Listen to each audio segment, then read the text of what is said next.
आपका स्वागत है हमारे चैनल संघर्ष द स्ट्रगल में। संघर्ष द स्ट्रगल में हम अभी पढ़ रहे हैं भारत का भूगोल। भारत के भूगोल में हम अपनी चर्चा को आगे बढ़ाते हुए चलिए, हमने अभी नदियों पर चर्चा की। नदियों पर एक लंबा सीरीज काफ़ी लंबे समय दिया हमने नदियों पर। तो अब इन नदियों के बाद हम चलिए अब बात करते हैं जलवायु की। जलवायु या भारतीय जलवायु प्रदेशों की। इससे पहले हम जलवायु भारत की जलवायु पर बात करें तो हम बात करेंगे जलवायु वर्गीकरण की। तो सबसे पहले हम बात करेंगे विश्व जलवायु का वर्गीकरण, फिर भारतीय मानसून, मानसून और तिब्बत का पठार, अल नीनो, भारतीय मानसून पर प्रभाव, भारत के जलवायु प्रदेश और वर्षा का वितरण और मानसून अंतराल। ऐसे हैं और भी कुछ छोटे मोटे टॉपिक्स होंगे। तो ये मूल रूप से ये हैं। तो चलिए हम पहले आज हम बात करते हैं जलवायु और उसका वर्गीकरण। क्या है जलवायु और उसका वर्गीकरण के बारे में। किसी स्थान के जो वायुमंडलीय दाब, तापमान, आर्द्रता, वायु दाब, मेघ, वर्षा, पवन प्रवाह, पवन दिशा आदि का जो औसत दशा को जलवायु तथा मौसम के तत्व कहते हैं। अब होता है किसी भी स्थान पर जो एक छोटे समय के लिए साल भर का जो इनका औसत होता है वो मौसम होता है। जब वह एक लंबे समय यानी कि एक भूगोलवेत्ताओं के अनुसार इसे 30 या 32 साल का समय मापा गया है, जब इनका जो औसत होगा वो जलवायु कही जाएगी। मौसम और जलवायु इसमें के लिए जो है प्रमुख दो एक प्रमुख भूगोलवेत्ता हुए फिंच एवं ट्रिवाथा। इन्होंने अपनी पुस्तक एलिमेंट्स ऑफ ज्योग्राफी में मौसम और जलवायु के अंतर को स्पष्ट किया है। उनके अनुसार जो है थोड़े समय के लिए किसी स्थान की वायुमंडल की अवस्थाओं, जैसे जिसके बारे में हम लोग अभी जिक्र कर चुके हैं, तापमान, वायुदाब, आर्द्रता, वर्षा एवं हवाओं के कुल योग को मौसम कहा जाता है। मौसम के निरंतर व प्रतिदिन, मौसम में क्या होता है, निरंतर व प्रतिदिन परिवर्तनशीलता रहता है। इसमें इन बदलती हुई मौसम की अवस्थाओं की औसत दशा को जलवायु कहा जाता है। वर्ष भर के मौसम की अलग अलग अवस्थाओं को औसत निकालने के वर्षों की औसत जलवायु का पता चलता है। एक लंबे समय तक मौसम के तत्वों का अध्ययन जलवायु के अंतर्गत किया जाता है। मॉन्क हाउस ने जलवायु को के बारे में कुछ परिभाषा इस तरह दी। जलवायु वास्तुतः किसी स्थान विशेष की दीर्घकालिक मौसमी दशाओं के विवरण को सम्मिलित करती है। तो अब चलिए हम जलवायु के वर्गीकरण पर बात करें। जो सबसे पहले धरातल के उस प्रदेश को जहाँ की प्रतिवर्ष ऋतु विशेष की औसत दशाएं समान रहती हैं जलवायु क्षेत्र कहते हैं।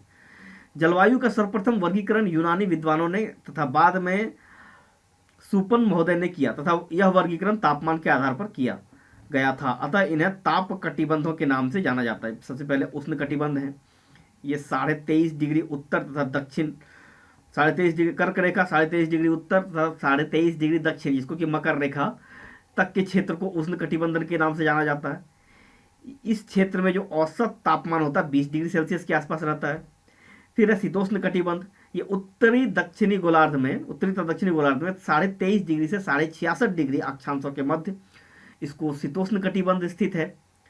शीत भी है, उष्ण भी है, शीतोष्ण है। यहाँ 8 महीने तापमान 20 डिग्री से कम रहता है तथा शीघ्र शीत प्रधान होती है। इसकी यहाँ प्रधानता शीत की होती है, ठंडे की प्रधानता होती है। ये मूल रूप से ठंडा होता है। अब है शीत कटिबंध, कोल्ड या फ्रिज्ड जोन, पृथ्वी के दोनों गोलार्धों में 66.5 डिग्री अक्षांशों के उत्तर तथा 66.5 डिग्री के दक्षिण ध्रुव तक विस्तार, उत्तर में उत्तरी ध्रुव तक और दक्षिणी ध्रुव तक का जो विस्तार है इसे में पाया जाता है। इस तरह का कटिबंध जो शीत कटिबंध इसको पाया जाता है। यहाँ कठोर शीत ऋतु रहती है तथा ग्रीष्म ऋतु का अभाव पाया जाता है। यहाँ ग्रीष्म ऋतु नहीं होता। 8 महीने तापमान जो है 10 डिग्री सेंटीग्रेड से नीचे पाए जाते हैं। ध्रुवों पर सदा हिम जमी रहती है। यहाँ ध्रुवों पर 6 महीने का दिन तथा 6 महीने की रात होती है। ये सबसे मतलब कठोर जलवायु वाला प्रदेश है, जिसको बोलते हैं शीत कटिबंध। 66.5 डिग्री उत्तर से उत्तरी ध्रुव तक तथा 66.5 डिग्री दक्षिण से दक्षिणी ध्रुव तक। तो ये था जलवायु वर्गीकरण का एक सामान्य सा एक प्रक्रिया है जलवायु वर्गीकरण का, जो कि मूल रूप से हम लोग नाप लेते हैं। लेकिन इसके बाद जब हम इसको थोड़ा बारीकी में देखें तो 20वीं सदी में के प्रारंभ में ही जलवायु प्रदेशों का वर्गीकरण के आधार पर तापमान और वर्षा रहा, क्योंकि अब देखिए अब 20वीं सदी का जो समय था जब लोग, ये उपनिवेशिक काल था, काफ़ी संख्या में लोग इधर से उधर जा रहे थे, यूरोप से अफ्रीका, ऑस्ट्रेलिया, एशिया और अमेरिका जैसे महाद्वीपों पर भी पहुंच रहे थे। तो ऐसे में लोगों को अलग अलग तरह की जलवायु का सामना करना पड़ रहा था। तो ऐसे में जलवायु के बारे में जानने की तीव्र इच्छा हुई होगी। तो इसी आधार पर 20वीं सदी प्रारंभ से जलवायु प्रदेशों का वर्गीकरण का आधार तापमान और वर्षा रहा। तापमान, वर्षा के वितरण और वनस्पतियों के आधार पर तापमान, वर्षा के वितरण और वनस्पति की कहाँ किस प्रकार के वनस्पति पाए जाते हैं। कॉपेन ने 1918 से 1936 के मध्य विश्व के जलवायु प्रदेशों को 6 प्राथमिक प्रमुख भागों में विभाजित किया। 6 भागों में विभाजित किया। इसके बाद इन्हें उप विभागों तथा लघु विभागों में बांटा तथा इन्हें सूत्रों में व्यक्त किया। इनके मुख्य विभाग इस प्रकार हैं, देखिए। सबसे पहले उष्णकटिबंधीय आर्द्र जलवायु, ये इक्वेटर के आसपास होगा। यहाँ प्रत्येक महीने का तापमान 18 डिग्री सेंटीग्रेड से अधिक रहता है। यहाँ वर्ष के अधिकांश भाग में वर्षा होती है, लगभग सालों भर यहाँ वर्षा होती है। शुष्क जलवायु, इन क्षेत्रों में वर्षा कम और वाष्पीकरण की मात्रा अधिक पाई जाती है। तापमान ऊंचे रहते हैं, ये जनरली महाद्वीपों के पश्चिमी तट पर पाए जाते हैं। फिर है समशीतोष्ण जलवायु, सर्वाधिक शीत वाले महीने का तापमान यहाँ 19 डिग्री से सेंटीग्रेड से -3 डिग्री सेंटीग्रेड तक, और सबसे अधिक उष्ण महीने का तापमान 10 डिग्री सेंटीग्रेड रहता है। फिर है मध्य अक्षांशों की आर्द्र सूक्ष्म तापीय अथवा शीतोष्ण आर्द्र जलवायु, जहाँ सबसे अधिक ठंडे महीने का तापमान -3 डिग्री सेंटीग्रेड तथा सबसे अधिक उष्ण महीने का तापमान 10 डिग्री सेंटीग्रेड से कम न रहता हो। ये मेनली ये कह सकते हैं आप यूरोप का जो टेम्परेचर है इन दोनों के बीच आएगा, समशीतोष्ण जलवायु और मध्य अक्षांशीय आर्द्र सूक्ष्म तापीय अथवा शीतोष्ण आर्द्र जलवायु, इनमें आएगा। और हमारा जो भारत का जलवायु है इन दोनों के बीच आना चाहिए। पहले जो 2 हैं ये होगा हमारा भारत का, और ये इसमें हम यूरोप का। अब है ध्रुवीय जलवायु। ध्रुवीय जलवायु इसमें है 2 तरह के हैं। इसमें प्रत्येक महीने का औसत तापमान 10 डिग्री सेंटीग्रेड से कम रहता है। और है उच्च पर्वतीय जलवायु, विश्व के अधिक ऊंचे पर्वतों पर पाई जाती है। अब आप यदि माउंट किलिमंजारो को देखें तो यह इक्वेटोरियल जोन में है, इक्वेटर के पास है, लेकिन जो इसकी चोटी है वहाँ पर हमेशा सालों भर बर्फ जमी होती है। तो जाहिर है इन ऊंचे स्थानों पर एक अलग ही तरह का वायुमंडल पाया जाता है, अलग ही तरह की जलवायु पाई जाती है। अब हिमालय की बात करें तो हिमालय का तराई का क्षेत्र को देखें और हिमालय वाले ऊंचाई वाले क्षेत्र को देखें तो यहाँ पर यह अंतर स्पष्ट दिखता है। तो इस प्रकार इन्होंने इसको भी वर्गीकृत किया है। चलिए अब थॉर्नथवेट का एक वर्गीकरण देखते हैं। प्रसिद्ध अमेरिकी ऋतु वैज्ञानिक थॉर्नथवेट ने 1931 से 1933 में जलवायु क्षेत्रों का वर्गीकरण वर्षा एवं प्राकृतिक वनस्पति को ध्यान में रखकर किया। थॉर्नथवेट ने वाष्पीकरण की अधिकता और न्यूनता के आधार पर जलवायु क्षेत्रों का वर्गीकरण किया। 1955 में इसने अपने वर्गीकरण में संशोधन भी किया। थॉर्नथवेट ने आर्द्रता प्रभावशीलता के आधार पर विश्व को 5 जलवायु प्रदेशों में विभाजित किया। अब वैसे देखते हैं आर्द्रता, इसे क्रम है ABCDE। ए में क्या है, अधिकतर माने सबसे ज्यादा, ए तर मतलब होगा गीला, अधिक वर्षा करने वाले वन है ये। और वाष्पीकरण का सूत्र है P, यहां पर है 320 सेंटीमीटर से अधिक यहां वर्षा होगी, ये होंगे आर्द्र वन। यहां का जो वर्षा है ये 160 से 318। सी है कम आर्द्र, घास के जंगल जैसे सवाना वगैरह हो गए, यहाँ 80 से 157 centimetre. Savanna, steppe, pampas, velds, downs, ये सारा इसमें आ जाएंगे। घास कम आर्द्र, घास के जंगल। डी अर्ध शुष्क, ये इसमें आएंगे स्टेपी जंगल 40 से 78। और है ई है शुष्क मरुस्थली, जहां पर 40 सेंटीमीटर से कम वर्षा रिकॉर्ड की जाएगी। तो ये एक इन्होंने कोडिंग किया। ए है अधिक, सबसे अधिक वर्षा वाला क्षेत्र 320 सेंटीमीटर या उससे अधिक।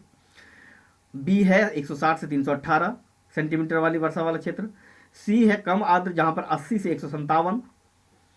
डी अर्ध शुष्क जो 40 से 78 है सेंटीमीटर। और ई है शुष्क जो कि 40 से कम। तो अब चलिए हम तो इसमें थोड़ा सा तापीय दक्षता का एक कुछ फॉर्मूला दिया गया है, इसको आप एक बार देख लें। जलवायु वर्गीकरण में तापीय दक्षता का विशेष महत्व होता है। तापीय दक्षता ज्ञात करने के लिए औसत मासिक तापमान को मासिक वाष्पीकरण से विभाजित किया जाता है।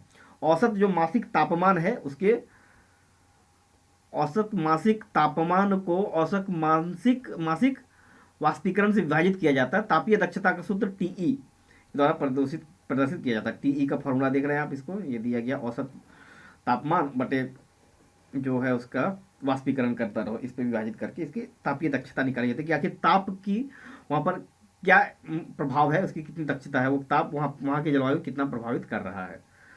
तो चलिए इसके अनुसार थॉर्नफेल्ड ने तापीय क्षमता के अनुसार क्रम में तापीय क्षेत्र को क्षमता सूचकांक में इस तरह का से किया है। अब यहाँ पर A dash B C D E F तक है। यहाँ पर है उष्णकटिबंधीय या ट्रॉपिकल जिसको कहते हैं, ये 320 से अधिक। माध्य क्षमता माध्य तापीय मेसोथर्मल है 160 से 318। इसको टीई कह सकते हैं, इसको टी तापीय दक्षता इसकी जहाँ 320 से अधिक है, 100 से अधिक। अब सी है न्यून तापीय माइक्रोथर्मल वाला, जहाँ पर 80 से 157। फिर है टैगा, देखिए ठंडे की ओर हम बढ़ रहे हैं। यहाँ पर ताप जो सूर्य की जो रोशनी है वो पूरी तरह से ताप में परिवर्तित या फिर बहुत ज़्यादा ताप का प्रभाव यहाँ पर नहीं हो रहा। टैगा में 40 से 78। टुंड्रा में हमारा हो जाएगा 3 से 37। और एफ जो है हिमाच्छादित फ्रॉस्ट 0 से कम, यहाँ पर ताप का प्रभाव बहुत कम होता है, इस पर तापीय दक्षता बिल्कुल कम होती है। इसके अतिरिक्त वर्षा के मौसमी वितरण के आधार पर थॉर्नथवेट ने निम्नलिखित अक्षरों का प्रयोग किया। अब थॉर्नथवेट ने वर्षा पर, अब पहले देखिए यहाँ पर इन्होंने आर्द्रता को, फिर तापीय दक्षता को, अब यहाँ पर है इन्होंने वर्षा को। वर्षा के लिए आर है स्मॉल आर सबसे अधिक साल भर वर्षा। एस ग्रीष्म ऋतु में वर्षा की कमी, यानी कि यह शीत ऋतु में वर्षा होगी। डब्लू शीत ऋतु में वर्षा की कमी, यानी यह ग्रीष्म ऋतु में वर्षा होगी। डब्लू वसंत में वर्षा की कमी। डी सभी महीनों में वर्षा की कमी। और उन्होंने जलवायु की इसमें इन्होंने जलवायु को 32 उप विभागों में या 32 विभागों में बांटा। चलिए अब हम इसके बारे में बात करते हैं। फिंच एवं टिवार्था का जलवायु विभाजन। फिंच एवं टिवार्था ने विश्व की जलवायु को निम्नलिखित 5 समूहों में बांटकर 15 प्रकार के जलवायु प्रदेशों में विभाजित किया, 3-3 अलग से किया है। उन्होंने अपने वर्गीकरण के आधार पर कोपेन के वर्गीकरण को माना और इन्होंने तापमान, आर्द्रता, उच्चावच तथा वनस्पति को वर्गीकरण के आधार माना। इन्होंने कोपेन की तरह जलवायु प्रदेशों को सूत्रों में व्यक्त किया और इसके द्वारा वर्णित जलवायु प्रदेश इस प्रकार है। सबसे पहले देखते हैं, हमारा यहाँ पर है उष्ण कटिबंधीय वर्षा वाले जलवायु विभाग ए में AR विषुवत रेखीय जलवायु AR, एक तो उष्ण है और सालों भर यहाँ वर्षा होती है। आर का मतलब सालों भर वर्षा होती है। उष्ण मानसूनी जलवायु यानी A उष्ण, और M यानी कि शीत ऋतु में वर्षा की कमी। ठीक, देख सकते हैं इसको यहाँ पर M मतलब, अच्छा सॉरी ये अलग है, इसका AM मॉनसूनी। और दूसरा है उष्ण सवाना जलवायु AW उष्ण सवाना जलवायु AW, वसंत ऋतु में वर्षा की कमी। फिर है शुष्क जलवायु वाले, जिसका बी भाग में कहते हैं। बी में उष्ण तथा उपोष्ण मरुस्थल BWH, उष्ण तथा स्टेपी BS, मध्य अक्षांशीय मरुस्थल BWK और मध्य अक्षांशीय स्टेपी BSK। इसके अलावा अब आएंगे तीसरे पर, यदि आए तो ये है हमारा शीत आर्द्र जलवायु वाले प्रदेश। ये अक्सर ये भूमध्य सागरीय जलवायु वाला है। भूमध्य सागरीय जलवायु CF, उपोष्ण आर्द्र जलवायु CA, पश्चिम यूरोपीय तुल्य जलवायु, ये तुल्य को तुली हो गया CB। तो ये था हमारा आज का जलवायु वर्गीकरण का। चलिए चौथा देखते हैं D, और आगे हमारा EB है। तो D में हम बात करते हैं तो D की यदि बात करें तो D में जो आर्द्र महाद्वीपीय गर्म शीतकाल वाला जलवायु है वो है DA, आर्द्र महाद्वीपीय शीतल ग्रीष्मकालीन जलवायु वाला DB। अब आगे हम देखते हैं यहाँ पर ध्रुवीय जलवायु वाले भाग। यहाँ पर उप ध्रुवीय है DB या DC, और फिर टुंड्रा जलवायु ET से, टुंड्रा जलवायु को ET से डिनोट किया जाता है। और ध्रुवीय हिमच्छादित जलवायु जो है उसको EF से डिनोट किया जाता है। ई एफ यानी कि हिमाच्छादित, फ्रोजन या फ्रीज। टी ई से टी से टुंड्रा। तो ये था दोस्तों आज का हमारा जलवायु, विश्व जलवायु का वर्गीकरण पर। यदि इससे रिलेटेड कोई आपके सवाल हो, कोई क्वेरीज हो, तो प्लीज़ कमेंट कीजिए, वीडियो को लाइक कीजिए, शेयर कीजिए, दोस्तों को टैग कीजिए। सब्सक्राइबर नहीं बढ़ रहा है, और एक शिकायत है आप लोगों से कि जितने लोग देख रहे हैं वो सब सब्सक्राइब नहीं कर रहे हैं, क्योंकि 70% से अधिक अनसब्सक्राइब्ड आ रहे हैं हमारे पास। जो देख रहे हैं 70% से ज़्यादा वो लोग हैं जिन्होंने सब्सक्राइब नहीं किया। दोस्तों लाइक कीजिए, सब्सक्राइब कीजिए और वीडियो को ज़्यादा से ज़्यादा प्रमोट कीजिए, ताकि हम और बेहतर से बेहतर कंटेंट आपके लिए ला सकें। मिलते हैं नेक्स्ट एपिसोड में, तब तक के लिए